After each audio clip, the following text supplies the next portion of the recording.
Bismillahirrahmanirrahim. Assalamualaikum warahmatullahi wabarakatuh.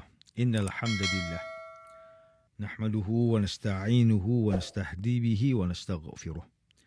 Wa na'udzu billahi min shururi anfusina wa min sayyiati a'malina. Man yahdihillahu fala mudilla lahu wa man yudlil fala hadiya lahu. Asyhadu an la ilaha illallah wahdahu la syarika lahu wa asyhadu anna Muhammadan 'abduhu wa rasuluh. Allahumma salli wa sallim ala sayyidina Muhammad wa ala alihi wa ashabihi wa tabi'in wa man tabi'ahum bi ihsanin ila yaumiddin. A'udzu billahi minasyaitonir rajim. Ya ayyuhalladzina amanu taqullaha haqqa tuqatih wa la tamutunna illa wa antum muslimun. Amma ba'd. Yang berusaha Tuan Haji Ahmad Nazri Muhammad Yusof selaku penerbit rancangan tafsir Al-Quran dan seterusnya sidang pendengar yang dirahmati Allah. Alhamdulillah, pertamanya marilah kita bersama-sama merafakkan setinggi kesyukuran kehadrat Allah Subhanahu Wa Taala di atas segala nikmat, kurniaan dan rezekinya yang tidak ternilai. Selawat dan salam ke atas junjungan besar Nabi Muhammad sallallahu alaihi wasallam, ahli keluarga baginda dan para sahabatnya yang tercinta. Bersama saya Profesor Dr. Muhammad Najib bin Abdul Kadir, Pusat Kajian Al-Quran dan As-Sunnah, Fakulti Pengajian Islam, Universiti Kebangsaan Malaysia. Tuan-tuan, puan-puan, para pendengar yang dimuliakan. Pada hari ini kita akan menyambung kembali rancangan tafsir Al-Quran bagi siri ke-20. InsyaAllah pada kali ini kita akan membincangkan mengenai pentafsiran ayat ke-23 surah Yunus. A'udzubillahi minasyaitonirrajim. Bismillahirrahmanirrahim. Falamma anjahum idza hum yabghuna fil ardi bighairil haqq. Ya ayyuhan nasu innama baghyukum ala anfusikum mata'al hayatid dunya. ثم إلينا مرجعكم فننبئكم بما كنتم تعملون. Kemudian bila sahaja Allah selamatkan mereka dengan serta-merta merebakkan perbuatan derhaka di bumi dengan tidak ada sebarang alasan dengan benar. Wahai manusia, sesungguhnya perbuatan kamu menderhaka itu hanyalah bala bencana terhadap diri kamu sendiri. Dengan itu kamu hanya dapat merasai kesenangan hidup di dunia bagi sementara, kemudian kepada kamilah tempat kembalinya kamu. Maka kami akan memberitahu apa yang telah kamu lakukan. Muslimin dan muslimat yang dirahmati Allah, Profesor Dr. Muhammad Quraish Shihab melalui kitabnya Tafsir Al-Misbah menyatakan bahawa kalimah bighairil haqq pada ayat ke-23 surah Yunus bermaksud tanpa hak. Kalimah ini difahami oleh sebahagian ulama sebagai kemusnahan yang dibenarkan di dalam agama.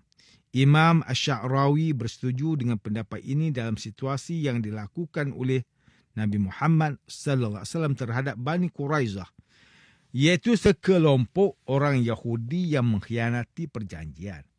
Ketika itu Nabi Muhammad sallallahu alaihi wasallam mengepung mereka, membakar tanaman dan memotong tumbuh-tumbuhan mereka, malah meruntuhkan bangunan mereka.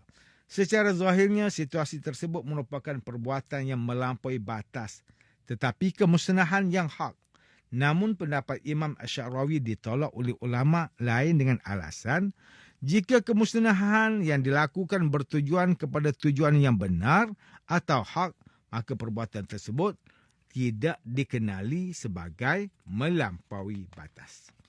Malah kalimah mata' pada ayat ke-23 surah Yunus yang bermaksud kenikmatan merupakan sesuatu yang diperoleh dengan mudah bersifat sementara dan akan segera hancur. Seruan pada ayat ini kepada manusia seakan-akan menyatakan bahawa manusia yang melampaui batas hanya akan mendapat kerugian. Kerana kenikmatan dunia tidak akan kekal lama dan hanya akan segera habis. Sidang pendengar yang dimuliakan, Ustaz Salahuddin Abdullah dan Ustaz Umar Khalid melalui kitab mereka Tafsir Mubin, mentafsirkan ayat ke-23 surah Yunus bahawa mereka terus melakukan perbuatan derhaka secara berleluasa di bumi ini tanpa sebarang alasan yang benar, sebaik sahaja Allah Subhanahu Wa Taala menyelamatkan mereka. Ibnu Abbas radhiyallahu anhuma berkata, mereka melakukan perbuatan derhaka melalui doa mereka, iaitu jikalau sebelum terlepas daripada bencana dahulu mereka berdoa kepada Allah Subhanahu Taala, maka setelah terselamatnya daripadanya mereka pun berdoa kepada yang lain daripada Allah Subhanahu Taala seperti berhala dan sebagainya, di samping terjebak melakukan pelbagai amalan maksiat. Oleh sebab itulah Allah Subhanahu Wa Taala berfirman sebagai jawapan atau reaksi di atas perbuatan mereka, wahai manusia, sesungguhnya perbuatan kamu menderhaka itu hanyalah bala bencana terhadap diri kamu sendiri. Dengan itu, kamu hanya dapat merasai kesenangan hidup di dunia bagi sementara saja. Kemudian kepada kamilah tempat kembalinya kamu, iaitu sesudah kamu mati. Ayat tersebut menggambarkan tabiat manusia yang suka menderhaka dan tidak mahu ingat kepada Allah Subhanahu Wa Taala, melainkan jika mereka dilanda kesusahan. Namun jika mereka sudah berada di dalam kesenangan, mereka akan terus menerus menderhaka dan menentang Allah Subhanahu Wa Taala semula.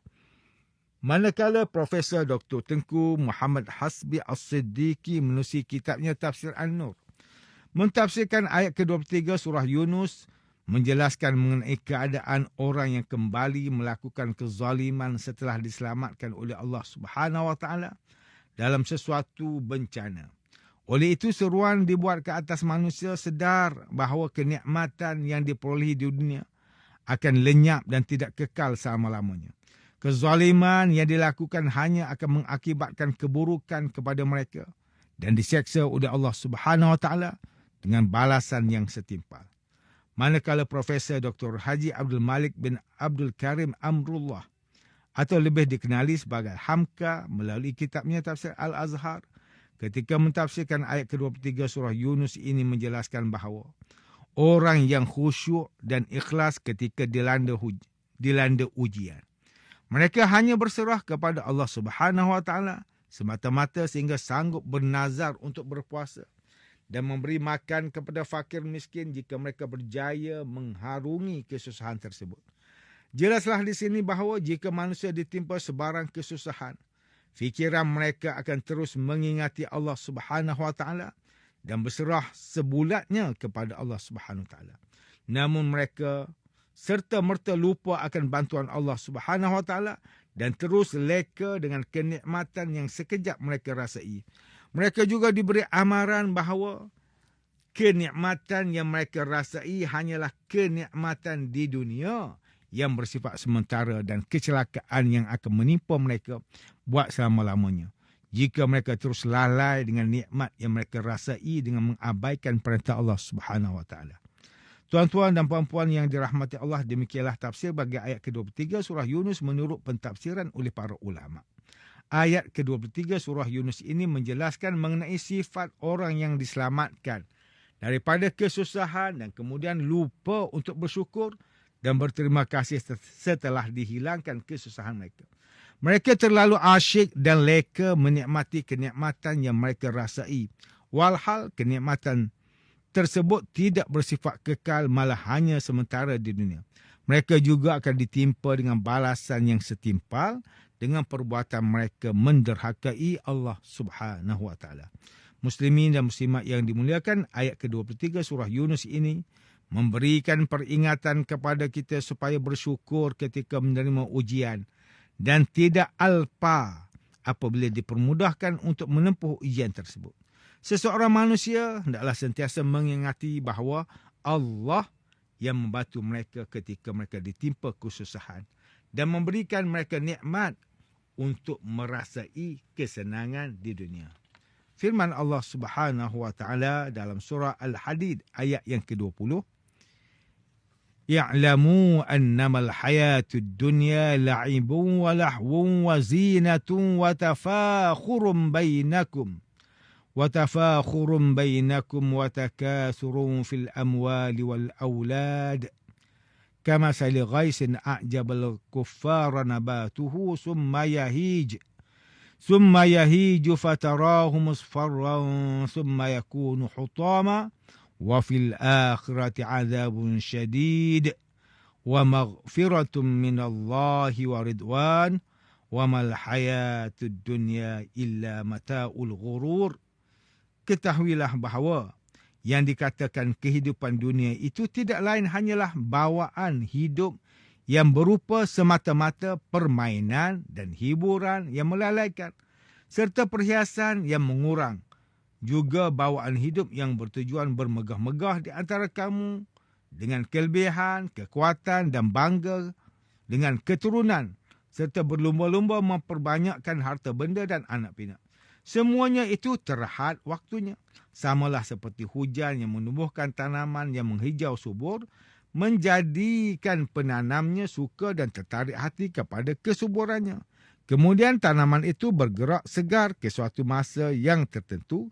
Selepas itu, engkau melihat berupa kuning. Akhirnya ia menjadi hancur, bersepai, dan hendaklah diketahui lagi bahawa di akhirat ada azab yang berat disediakan bagi golongan yang hanya mengutamakan kehidupan dunia itu, dan ada pula keampunan besar serta keredaan dari Allah disediakan bagi orang yang mengutamakan akhirat.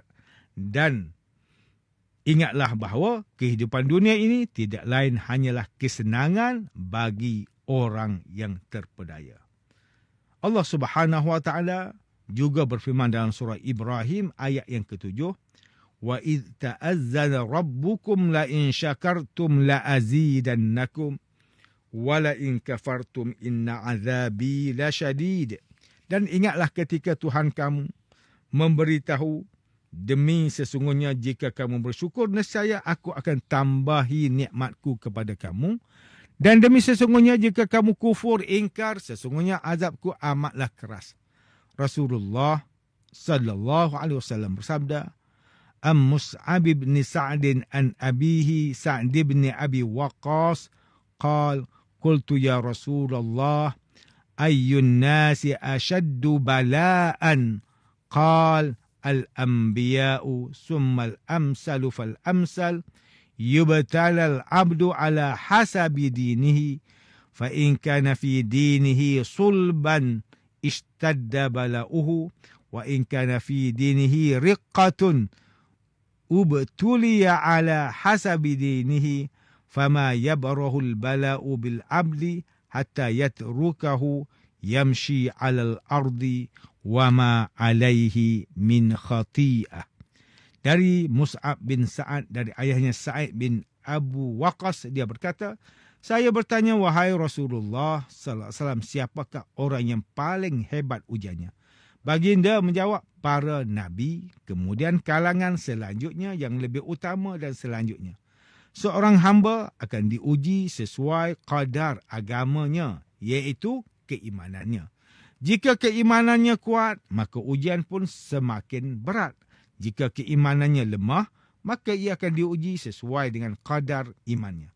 Tidaklah ujian ini akan diangkat dari seorang hamba hingga Allah membiarkan mereka berjalan di muka bumi dengan tanpa dosa. Hadis riwayat Ibnu Majah. Sidang pendengar yang dirahmati Allah Subhanahu wa taala, antara pengajaran yang boleh kita ambil daripada ayat ke-23 surah Yunus ini ialah, pertama, umat Islam hendaklah sentiasa merasa rendah diri dalam hidup dan sedar akan hakikat bahawa kita hanyalah hamba yang diutuskan oleh Allah Subhanahu wa taala ke atas muka bumi untuk beribadah hanya kepadanya. Kedua, umat Islam hendaklah sentiasa mengharapkan keredaan dan bantuan dari Allah Subhanahu wa taala ketika ditimpa ujian atau musibah. Namun setelah dikeluarkan daripada segala kesusahan dan diberi kesenangan, hendaklah umat Islam bersyukur dan menghargai bantuan daripada Allah Subhanahu wa taala tersebut, kerana hanya Allah Maha menentukan segala sesuatu yang terjadi ke atas hamba-Nya.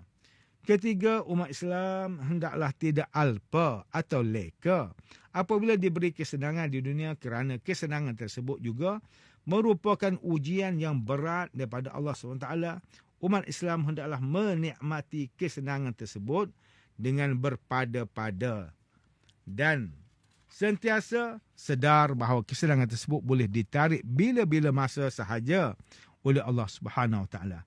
Tuan-tuan, puan-puan, para pendengar yang dimuliakan, sekian sahaja rancangan tafsir Al-Quran pada hari ini. Semoga kita semua mendapat manfaat daripada perbincangan ilmu ini. InsyaAllah mudah-mudahan kita akan bertemu lagi pada siri rancangan tafsir Al-Quran yang akan datang. Wabillahi taufiq wal hidayah. Wassalamualaikum warahmatullahi wabarakatuh.